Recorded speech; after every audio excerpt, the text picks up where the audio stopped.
Oi, pessoal, a Fabiola, que está aqui comigo, uma assessora de imprensa muito especial, e ela compilou uma série de perguntas de alguns jornalistas, e ela vai fazer aqui em forma de react. Vamos lá, Fabiola, vamos ver se eu consigo.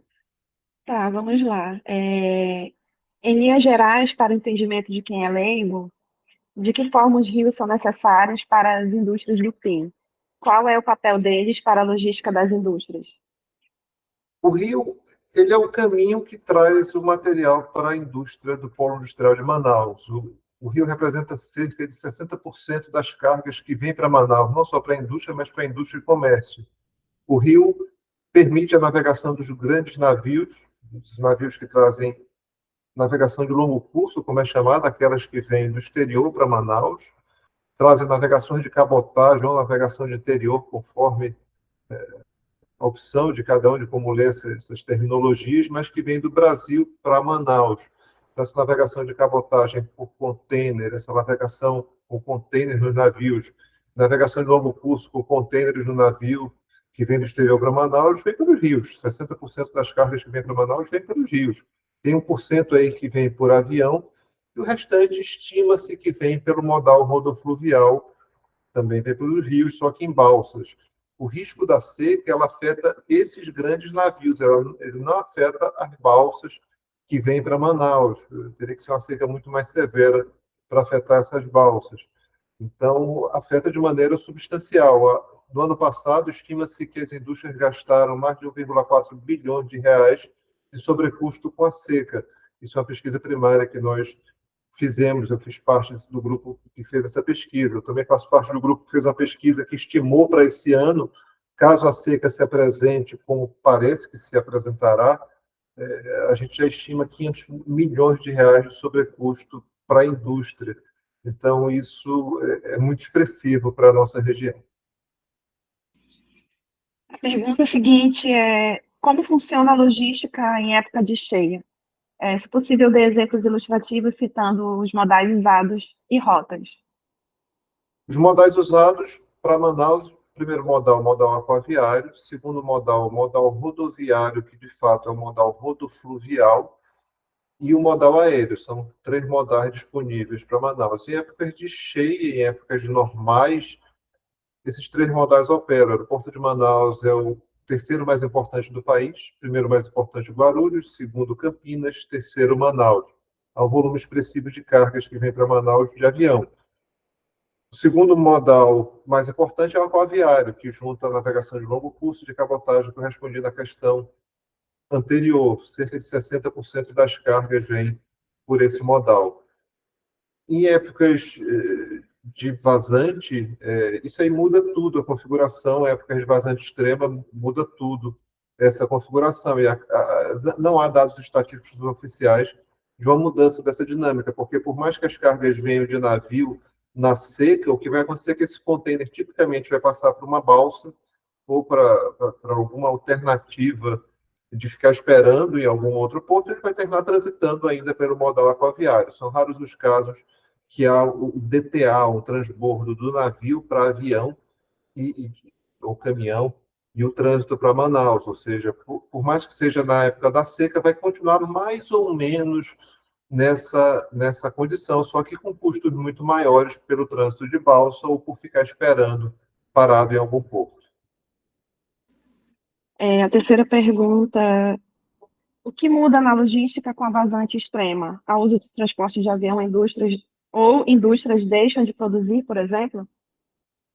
Há de tudo. O volume de indústrias que de fato param de produzir, segundo pesquisa primária nossa, é muito pequeno. A gente identifica 3% das indústrias que de fato erraram de alguma maneira no seu plano de produção ou então programaram suas paradas planejadas para essa época. Há as duas condições, ou seja, tanto o erro quanto o planejamento para ficar parado. E isso significa que as indústrias de fato não param, elas continuam operando, elas fazem um estoque adicional para enfrentar a seca, elas fazem trânsito alternativo com aviões para enfrentar a seca. Há caso de empresa que trouxe 2 aviões do Panamá para Manaus para enfrentar a seca. O fenômeno de seca não é só na região amazônica. O Canal do Panamá passa por esse evento extremo, passou no ano passado, é bem provável que passe esse ano de novo, Então, as empresas vão continuar operando, a questão é que sobe o custo operacional decorrente da logística, e o preço do produto ele vai ser um preço de mercado, e o que determina preço de mercado é oferta e demanda. Mas o sobrecusto de fato, o grande problema. Isso reduz muito a competitividade das empresas. É possível mensurar em números concretos ou percentual estimado quanto de cada modal rodoviário, fluvial e aéreo é usado pelas indústrias do PIN normalmente? A estimativa é que 1% é aéreo, 60% é cabotagem e longo curso, e o resto é rodofluvial. Essa é a estimativa, mas não há dados oficiais sobre isso. A gente não tem nenhuma base de dados estatística oficial. A gente já fez alguns levantamentos, mas eles não conseguem ter a validade de confiabilidade estatística para afirmar de maneira categórica essa condição. A gente não consegue um sigma alto de confiança estatística, por isso que a gente termina usando esses dados estimados. Mas se você perguntar para outras fontes, você vai encontrar estimativas que vão flutuar de 50% na cabotagem a 75% na cabotagem. A gente opta pelo número de 60 apenas para ter um número, mas seria interessante se os órgãos de faturamento, Cefaz, Secretaria de Fazenda do Estado do Amazonas, Secretaria de Planejamento, Ciência e Tecnologia do Estado do Amazonas, encontrasse um meio de usar a nota fiscal eletrônica e os conhecimentos eletrônicos para montar esse dado de maneira dinâmica, com a origem e destino incluído dessas cargas. É uma oportunidade regulatória, mas que há o entendimento de se manter essa informação como não pública. Eu defendo a ideia que essa informação seja pública de maneira dinâmica, a cada mês a gente tivesse não só a repartição modal entre os diversos modais, mas tivesse também as origens e destinos das cargas. A condição tecnológica de viabilizar isso, eu acho que é uma oportunidade para o governo fazer isso, eu entendo que isso deve ser feito, mas, enfim, isso não é o entendimento das autoridades que administram esses dados. Seria bem interessante, né? Trazendo uma reação agora para essa conversa, que tivesse essa mensuração de dados, né? A imprensa sempre nos procura querendo saber dados, mas há um entendimento de que há esse banco de dados, mas infelizmente não tem, né?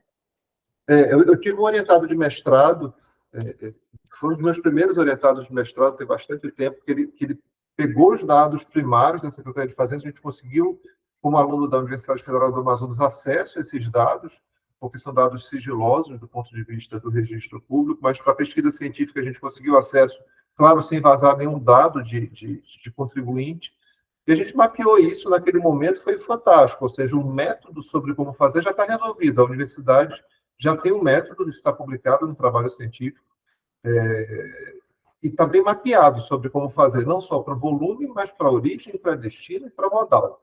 Então, a solução científica está resolvida, falta uma solução executiva, de decidir fazer, enfim, escrever um marco legal para viabilizar essa condição.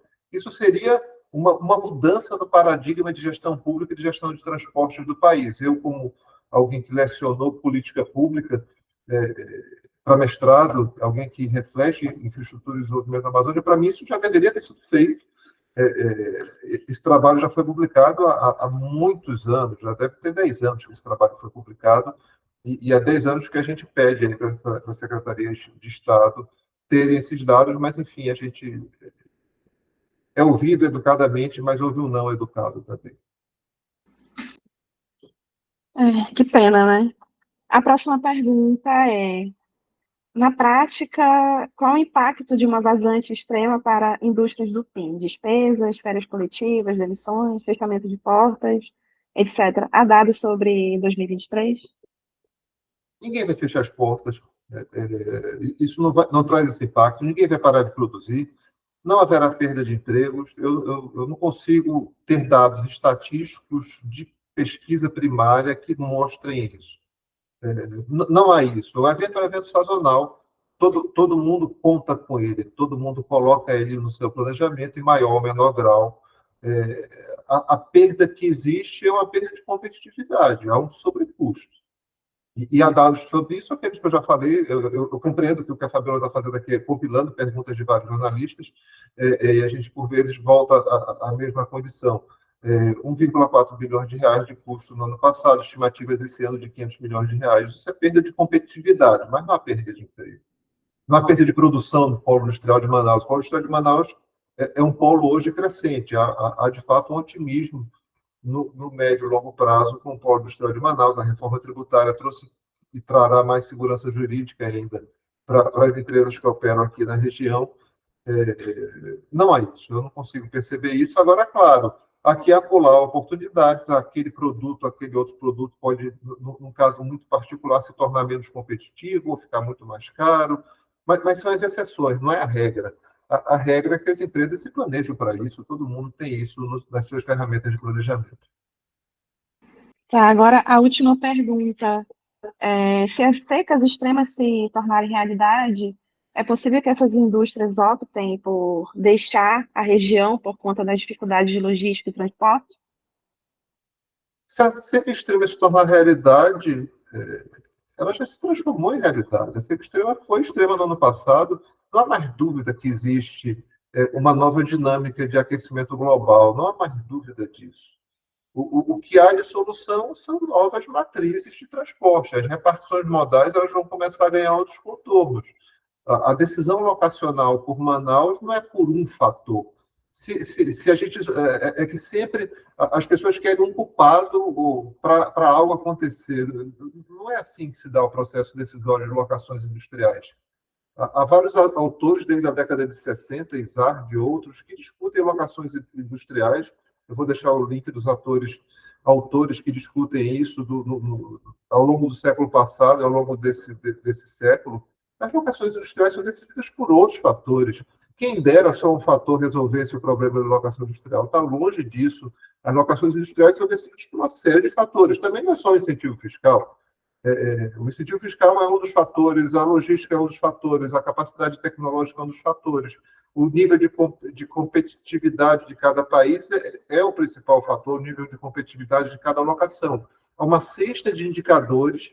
Eu gosto muito de um modelo que declara que são 5 dimensões. Há uma dimensão meta, que envolve políticas, que envolve cultura, que envolve padrão organizacional empresarial, que envolve o marco legal, há uma dimensão macro, que envolve questões cambiais, questões de sistemas produtivos diversos, há uma perspectiva meso, que está muito associada a políticas de infraestrutura regional, e há uma dinâmica micro de cada empresa, do seu negócio, da sua competitividade, das suas equipes, das suas capacidades de fazer dentro daquele ambiente meta, meso e macro que ela está exposta, e a interação de todas essas dimensões é que vai favorecer, essas 4 dimensões, que vai favorecer a competitividade de cada empresa. O posicionamento de cada empresa é baseado na sua competitividade, é um caso muito particular de cada empresa. Se a gente olha setores e olhar um cluster industrial como o cluster de Manaus, a gente pode ver o setor de 2 rodas, motocicletas, bicicletas. O cluster de Manaus é extremamente competitivo, altamente verticalizado, com as maiores fábricas do Brasil, Honda e Yamaha, e dentre as maiores do mundo, Harley Davidson e outras que estão aqui colocadas em Manaus. Se a gente olha o polo de televisores, que também é muito competitivo em Manaus, todas as fábricas do Brasil estão aqui, mesmo multinacionais, Samsung coreana, TCL chinesa brasileira, né? TCL sempre, LG coreana. Você vai ver também todos os grandes jogadores globais colocados em Manaus. Não é um fator que vai fazer com que essas empresas saiam daqui, é uma visão muito curta da realidade, perceber dessa forma, como a questão tributária vai ser um fator muito relevante, mas o que, de fato, a gente deveria começar a discutir é quando Manaus vai ter todas as condições de fatores, como é chamada na literatura de economia, para que ela não precise de nenhum incentivo fiscal. Essa que deveria ser a grande discussão. Quando o Brasil vai enfrentar o investimento de infraestrutura na Amazônia que é necessário, quando a gente vai ter a rodovia BR-319 com toda a responsabilidade ambiental operando e funcionando, o que precisa ser feito para que isso aconteça? Quando essa hidrovia vai ser estudada para a gente parar de fazer obra emergencial e o calado seja garantido ao longo de todo o ano? Quando a gente vai ter os portos operando de maneira segura, com uma condição de navegabilidade que a praticagem não seja tão cara, que os práticos tenham uma operação mais simples para eles também e consigam cobrar o custo mais efetivo do ponto de vista do equilíbrio da cesta de custos de todos do sistema. Eu diria que o grande desafio é que a gente tem um problema sistêmico, e cada um quer se agarrar só a um aspecto. Ao parágrafo 22 da lei complementar, é um detalhe. A lei, a Zona Franca de Manaus, a indústria da Zona Franca de Manaus é um aspecto constitucional. A nossa deficiência de infraestrutura de transporte e logística é uma deficiência histórica, e a gente tem um déficit que precisa ser superado com investimento. E o investimento não existe, a gente não gasta nada como país no investimento sustentável da infraestrutura da Amazônia. A proteção da Amazônia passa por um investimento em infraestrutura de transporte sustentável, e isso aqui não é feito. E aí, para a gente ficar olhando para o que não interessa, a gente vai dissipar nossa atenção para apenas um detalhe da lei, para apenas um detalhe daquilo. É muito valioso para cada segmento afetado, certamente é. Eu não estou tirando a importância dessa discussão, mas o que interessa para a indústria da Zona Franca de Manaus e para a sustentabilidade da Amazônia é a correção das deficiências históricas de infraestrutura. Enquanto isso não for enfrentado em cada um dos modais, no modal aéreo, aeroportos no interior, portos no interior, portos mais competitivos na cidade de Manaus, uma hidrovia que tenha um calado garantido para trânsito dessas embarcações de maior porte, uma rodovia BR-319 conectando Manaus a Porto Velho, com uma característica de proteção da floresta ao longo de todo o seu percurso. Enquanto essas questões não forem enfrentadas, que foram motivadores para a criação da Zona Franca de Manaus, a gente vai ficar sempre ameaçando Manaus, que vai perder a Zona Franca. Isso é uma tolice. Nós temos mais de 100 mil empregos diretos, e não é porque 2 meses do ano tem um custo mais elevado de transporte que as indústrias vão fechar. Isso realmente é uma visão muito curta do que é uma operação industrial, da complexidade do polo industrial de Manaus, que tem todo um aparato tecnológico. Eu respeito quem pensa assim, eu compreendo quem pensa assim, porque não conhece, de fato, o que é a indústria da Zona Franca de Manaus, não tem uma visão clara que aqui a indústria, não uma mera montagem de aparelhos. E se fosse mera montagem, talvez fosse até mais simples, mas, de fato, como é a fabricação de produtos. Manaus tem na sua cidade um estado que, do ponto de vista do seu PIB, ele é primariamente um estado industrial. O estado do Amazonas é um estado mais industrial do que é o estado de São Paulo. O estado do Amazonas mais contribui com a arrecadação de imposto federal, isso está nos dados oficiais do IBGE, percentualmente, do que o estado de São Paulo. Então, a visão sobre a Zona Franca de Manaus é muito curta no que diz respeito à economia industrial do Estado. Dados do professor José Alberto Machado, deve sair publicação em breve. Estou colocando um spoiler aqui da publicação dele, que eu tive a chance de ter acesso aos dados preliminares dele. Então, de fato, há uma grande oportunidade para desenvolver a indústria de Manaus. Bom, a gente chega aqui no final dessa lista de perguntas. Como sempre, suas contribuições são muito valiosas. Eu espero que esse vídeo tenha bastante acessos. E muito obrigada. Obrigado, Fabiola. Obrigado por toda a tua contribuição aí, interação com os jornalistas.